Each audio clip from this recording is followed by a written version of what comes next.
What's up, everybody? We're back to ease your blues from the international break. I'm sure everyone's a little bored.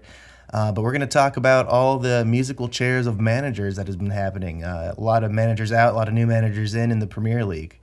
And we'll start with probably the biggest name to come in. Nuno is out, and Antonio Conte is in at Tottenham Hotspur. First we'll give some credit to Nuno. What do you think? Where did it go wrong for him? It's just a bad fit, really. I mean, I remember going into the season after they had gotten rid of Mourinho, they're talking about going back to the Tottenham way, playing entertaining football, this and that. Right. And you hire Nuno, who I said didn't mean this in a bad way, but he's essentially a Jose 2.0. So they get what? They get the first three wins they win. First three matches they win. And then after that, it just kind of fell apart and just, I just don't think he was a good fit. Yeah, he never seemed to be able to score goals, especially with the front line of Harry Kane and Son have been so clutch in past years, and it just wasn't happening for him. And then the funny thing is, for them to be for Nuno to have like a defensive approach, they were still shipping in goals. Right. And speaking of defensive approach, Antonio Conte took over for him. Bit of a surprise since he was probably the manager with the most contract demands, and with Daniel Levy in the board, it's always I was surprised they got it done. But man, they got it done quick. They definitely wanted Conte, and they got him. Is this a good fit? You know, a lot of people say he's defensive. I mean, yes, he uses that back three or back five, however you want to see it. Right, but yeah. He does get goals with that team. But it's shit with his teams. But Tottenham's going to be interesting because it's funny because they did approach him in the summer. Mm-hmm. He turned them down, and then I'm just curious what changed for him. Exactly. I'm sure Levy sweetened the deal a little bit. Well, yeah. So apparently, I guess they've got like £100+ million. He's he's supposedly going to have £100+ million to sign in the winter or in summer, I guess. So we'll see. But they've got some okay players, but it'll be interesting to see who fits and who doesn't fit. Where do you think he tries to spend that money at? Positionally, if nothing else. That's going to be an interesting one. I mean, I guess defensively, just because he's a defensive coach and they haven't been defending very well. To be fair, I could see, that's a good point. I could see that happening because other positions, I wouldn't say they're brilliant, but okay. But I want to see if he's going to get Harry Kane back focused again, because he's his head. It's clear he's been all over the place. He's going to have to make a decision whether they want to be serious about trying to ship him out and make some money on him, or if they're going to stick him around and get him back to his real form. So yeah, that's just going to be. I just can't wait to see the fallout between Conte and Levy. That's what I'm just waiting for. I was going to add a little bit of spice to those London derbies now too, with an ex-Chelsea coach. Another one. Yeah, there's plenty of them. Another big coaching change, maybe the biggest surprise in my opinion, maybe was Dean Smith being let go of Aston Villa. Obviously, they've been on a really bad run, 5 straight losses. But Dean Smith has got him out of tough positions in the past, just barely kept him up a few years ago, and then had a great year afterwards. So, I don't know. I felt bad for the guy, but what do you think was the right decision for Villa? It's, I'd say I feel bad for him too. And, 5 consecutive defeats, that's just never a good thing. But I'm just going to leave it at this. I'm not a Villa fan. I don't know inside and out whether it was the right call or not. But what I do know is there are Villa fans who are kind of upset because, you had Dean Smith, who's from the area, played for the club, managed the club, got him to the Premier League. And then, of course, there's that famous picture of him and Jack Grealish, who's also from the area, when they got promoted. Right. And I honestly think when Grealish left, that's kind of where it all fell apart. I mean, it's just, you're not going to get a 1-for-1 replacement for a guy like that. And they spent the money well. But the signings just haven't worked out. I mean, Buendia has been, I think we talked about how kind of invisible he's been. And Bailey has been good when he's played, but has had a lot of injury problems. So, yeah, I think it was just kind of a little, you lose Grealish, the new signing's not firing immediately, and I think it's just kind of some bad luck with that. But, yeah, that was, I feel a bit harsh, but again, like I said, I'm not a Villa fan. I'm not tied to the Villa community, so like I said, I couldn't tell you from their perspective that was, good or bad. Right. But the bit of a shock replacement was ex-Premier League legend, and I do hate to say that, Steven Gerrard leaving his Rangers in Scotland to come take over at Villa. That'll be interesting, huh? That was a shock to me because I knew that was their number one target, and I was like, okay, well, a lot of clubs wanted Lionel Messi in his prime, but that didn't happen. But I was like, I thought, okay, maybe if they are going to go after him, it'd probably be at the end of the season. But I was shocked. I saw it was Friday morning. I'm looking at my phone. I was like, well, it happened. Yeah. That's interesting. And you think we're going to get, I don't know, his first shot at a Premier League club, and I'm sure Scotland is obviously a bit of a step down, but are we going to see a Lampard situation where maybe he has a honeymoon period and then it falls off, or do you think he's actually ready for this type of job? Well, to be fair, he's at, I think, a good club to start off with. And then another point, Scotland's probably... Yes, it's a bit of a low visibility league apart from Rangers and Celtic. Yeah, oh yeah.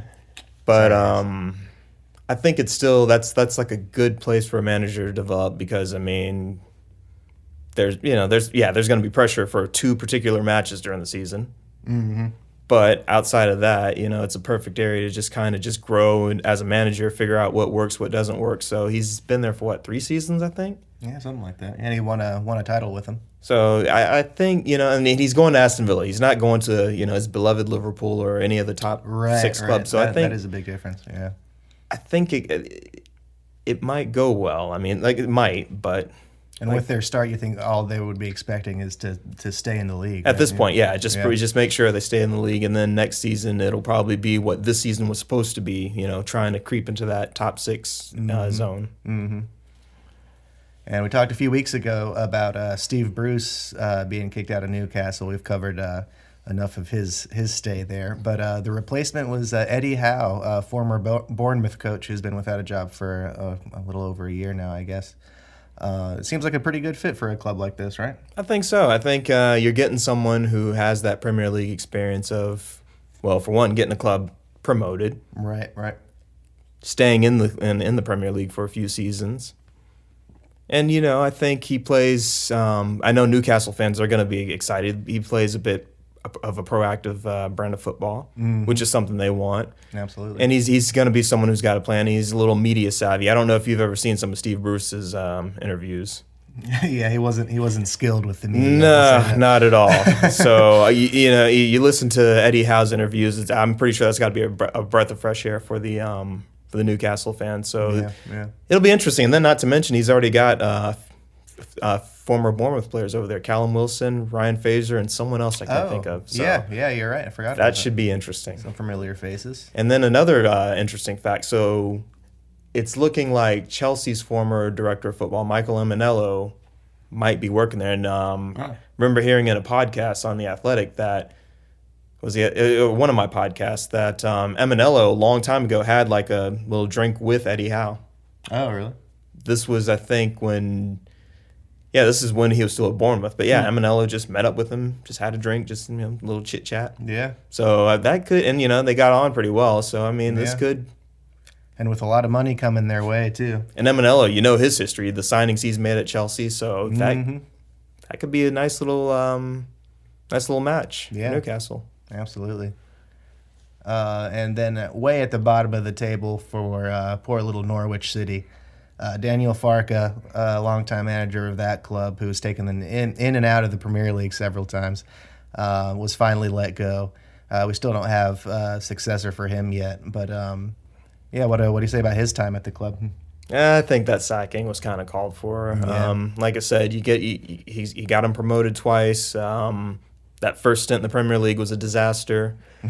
This one, let's be real, was pretty much on the same course, and I think it was just Norwich had to act, and it was probably the right call. Yeah, one of the 2 Robbies from NBC called it.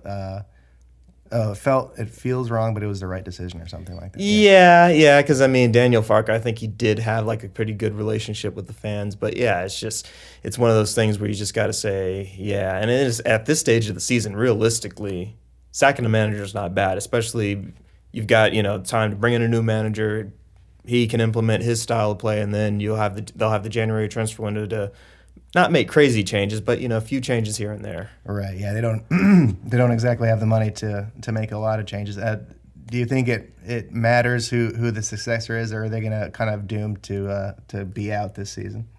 Honestly, when you I look think at the it's bottom just, of that table, it's tough. Yeah, I mean, it would just have to take some miracle run. I mean, we're talking like just a crazy 10-plus game run of just wins to really get them out of there. Mm-hmm. But yeah, it's kind of just whoever gets it's a bit of a suicide mission in my opinion. That's fair. And most of these new coaches are from the bottom of the table. Obviously, Norwich and Newcastle are at the bottom, and they have new coaches. Aston Villa's in 16th with a new one. Watford just got Ranieri recently. Burnley has Sean Dyche, who's a solid enough manager. So it's hard to see at the bottom where. Well, I guess we're just gonna have to see what the coaching changes actually bring to these teams. Who do you think has the best chance of actually transforming their team's futures at this point? I would say I think Gerrard's going to basically steady the ship for Aston Villa. I think he'll kind of keep them in that mid-table area. Eddie Howe, I think he can do just enough. Just enough. I'm not going to say they're going to shoot up to like 12th, but I think I'm looking at 16th, 17th maybe. He can probably get them there. I mean, like I said, he's someone who knows the Premier League pretty well. He can get them playing. I think he can get just enough out of what he's got, at least attacking wise. Defensively, I want to be interested in to see how he's going to fix that. Mm-hmm. Mm-hmm. And a lot of names have been thrown out for Farke's job. Lampard was out there, but we've just heard that he turned that down recently. Dean Smith obviously just got fired, so he's available. Ralph Hasenhüttl's been thrown out of Southampton, who's managed to do decently with them, but has a project going there, so I would kind of... Yeah, I kind of don't see that one. Yeah, I think Nuno now is available, but I don't know. Who do you think the best replacement would be? Honestly, I think I would go with Dean Smith. I mean, like I said, he's got experience of another guy's got experience getting a club to the Premier League, keeping him there. And I mean, again, I think that's kind of, and it's with Dean Smith's appointment, I think it's kind of a long-term thing. Like, okay, yes, he's going to be thinking he's going to do everything in his part to keep him up. Mm-hmm. But looking ahead, okay, if we go down, can he get us back up? And I think that's probably along the lines they're thinking. So that's true. That would make that, in that exactly. Area. That would make sense to me. Yeah, that makes sense. We'll talk really quickly about the United States qualifying match, World Cup qualifier. The big 2-0 win over Mexico, and it was the first time anyone in that rivalry has won 3 games in a calendar year, so that was since like the 30s or something like that. That's insane. So that was awesome, and it brought us back to the top of the qualifying group for CONCACAF. Big 2-0 win with Pulisic and McKennie getting the goals. It's great to see Pulisic back healthy, I'm sure, as a Chelsea fan as well, but absolutely. Especially scoring goals for the U.S., right? So my question is, with that being said, has Greg Berhalter bought himself a little time with that win? Probably has, yeah. As much as I hate to say it, as not being a huge fan of his, but yeah, he. When they're on, they're on. But as we saw from this last game, they're a second half team. For some reason, they can't come out and perform in the first half of the game.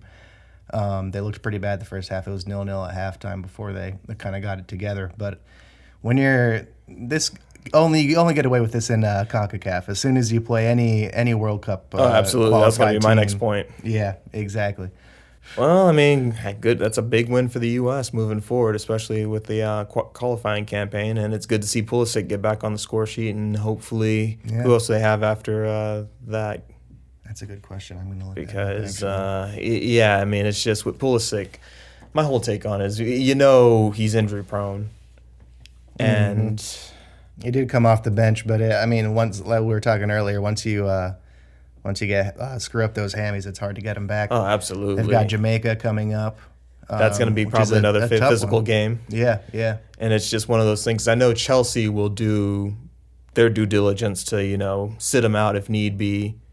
U.S., it's another story. They're just going to run him to a ground, and then he gets back to Chelsea. It's like, here you go, guys. Yeah, we just ran him in the ground for you. There you go. But yeah, and speaking of the World Cup, this time next year, we're going to be in the middle of a World Cup. That's The insane. Premier League announced that they were going to take a break for November and December for the World Cup next year, and we assume that most of the other major leagues are going to follow in their footsteps because, you can't lose most of your team to these. That's going to be so weird. Yeah. I mean, We're going to be in jackets watching World Cup. That's kind of weird. it's so strange. But here we are, I guess. I mean, that's interesting. I mean, I don't know what else to say about it. I mean, Yeah. I think everyone tried to push whatever button they could to get it canceled. You know, they mentioned the slave labor in Qatar, this and that, and it just, that's, here we Unfortunately, go. that's a regular thing for FIFA is always having, even deaths when they construct these crazy absolutely. stadiums and stuff. So. And, not to mention these, some of these areas, they just get, they just get ruined. I mean, I think, what is it, Manaus, Brazil, with that stadium? That's, nothing's being done with it. Really? So, yeah. Man. Well, I'm just looking forward to 2026. Yeah. No, we can all see some games in person up here in the U.S. Yeah, that'll be interesting. Hopefully Charlotte gets one. We're pulling for it. Come on, Tepper, make it happen. Exactly. We believe in you, man. All right, guys. We'll see you in a couple weeks. Take it easy.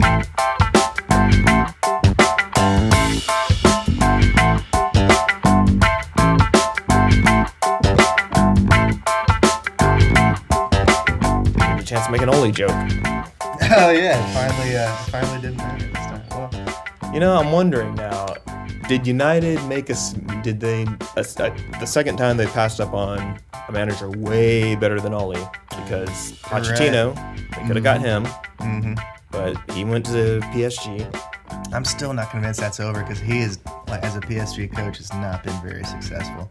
And Zidane has already said he doesn't want the Manchester United job. And I feel like he would be the perfect PSG manager with the French connection. So I think it would be cool if Pochettino went to Manchester United and Zidane took over at PSG. But I'm not convinced that will happen. To be honest with you, I'm with you on the PSG thing. I don't think Pochettino's going to last too long there because, I remember, like I told you, when Thomas Tuchel left and he went to Chelsea, I was like, all right, finally back at a real club. So from what I heard, there's been a verbal agreement between Brendan Rodgers and Manchester United to take over at the end of the season. However, Manchester United want him now. That's interesting. And Leicester aren't doing particularly well. And I don't know if Brendan Rodgers would do that well at United either, to be honest with you. He seems like Leicester's a good level.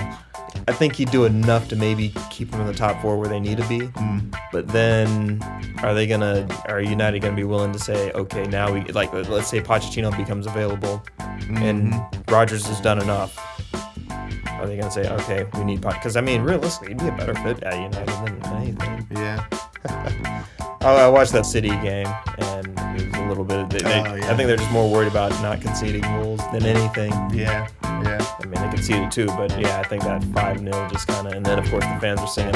That's got to be the ultimate disrespect, man. Like the away fans singing that, and then staying behind to sing it some more. Yeah.